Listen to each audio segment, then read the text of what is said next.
औज़ुबिल्लाहिमिनश्शैतानिर्रजीम बिस्मिल्लाहिर्रहमानिर्रहीम। अस्सलामु अलैकुम नाज़रीन मोहतरम।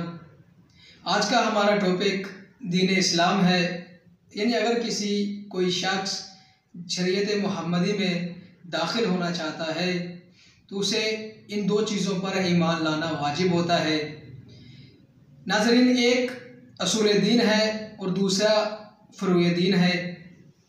असूल दीन और फ़ुरूए दीन में दो वाज़ेह फ़र्क हैं। फ़र्क ये है कि असूल दीन इस्लाम की जड़ें हैं और फ़ुरूए दीन इस्लाम की शाखें हैं। दूसरा फ़र्क ये है कि असूल दीन पर ईमान लाना वाजिब होता है और फ़ुरूए दीन पर ईमान लाने के साथ साथ उन पर अमल करना भी वाजिब होता है।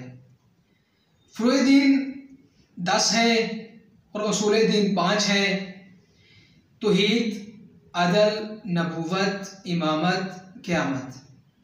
और फ़ुरूए दीन 10 हैं। नमाज, रोज़ा, हज, ज़िकात, खुम्स, जिहाद, तवल्ला, तबर्रा, अमर बिल मारूफ व नही अनिल मुनकर। इंशाअल्लाह सामिल मोहतरम, हम आइंदा आने वाली वीडियो में फ़ुरूए दीन पर हर एक फ़र्क की तफसीलन बहस करेंगे। तब तक हमें अपनी दुआओं में याद रखिएगा।